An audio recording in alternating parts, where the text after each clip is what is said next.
السلام عليكم، كي درتو بخير؟ لاباس عليكم؟ نتمنىكم على خير. اليوم ان شاء الله جبت لكم سيجار بالفرماج.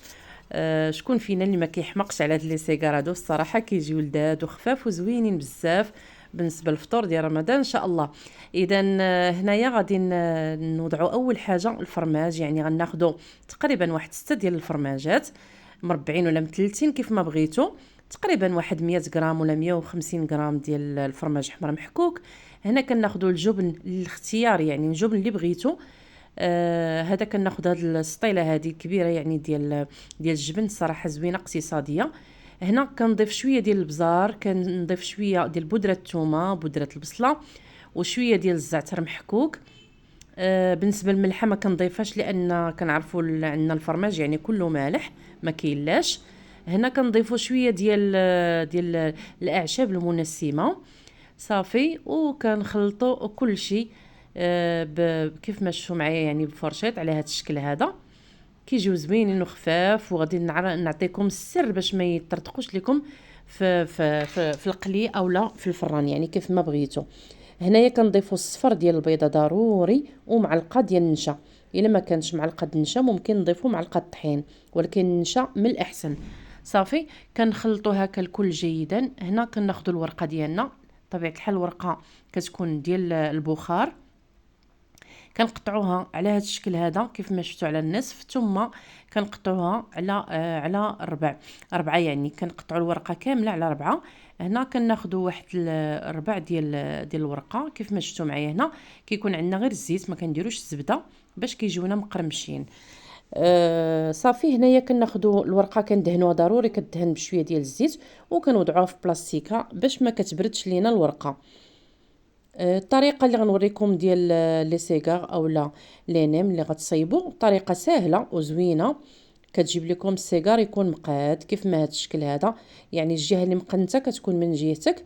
ومن بعد كناخذوا شويه ديال الخليط ديالنا ديال الفرماج، وكنوضعوه على هذا الشكل هذا، وكنتنيو كيف ما شفتوا معايا كندهنوا بشويه ديال الطحين مخلط مع الماء، هو باش كنسدوا هاد لينيم ديالنا.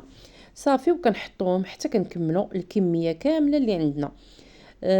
ممكن نديروا تحضيرات المسبقه بالنسبه لرمضان ان شاء الله، يعني نوجدوهم على اتساع، وانا غادي نوريكم الطريقه كيفاش ديروهم في البواطه باش تكونجوليوهم حتى تحتاجوهم وتجبدوهم من الكونجيلاتور الفران او لا القلي، يعني اللي بغيتو.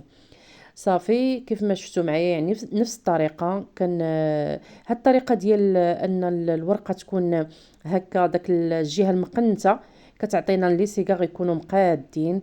غادي تجربوها ان شاء الله، وان شاء الله غادي تعجبكم وتبقاو ديما ديروها. صافي هنايا كيف ما شفتوا غادي نكمل الكميه كامله اللي عندي، ومن بعد غادي نحاول باش ناخذ واحد البيضه اولا بيض ديال البيض عفوا. وكناخذوا هنا شابلور اختياري اللي بغيتو.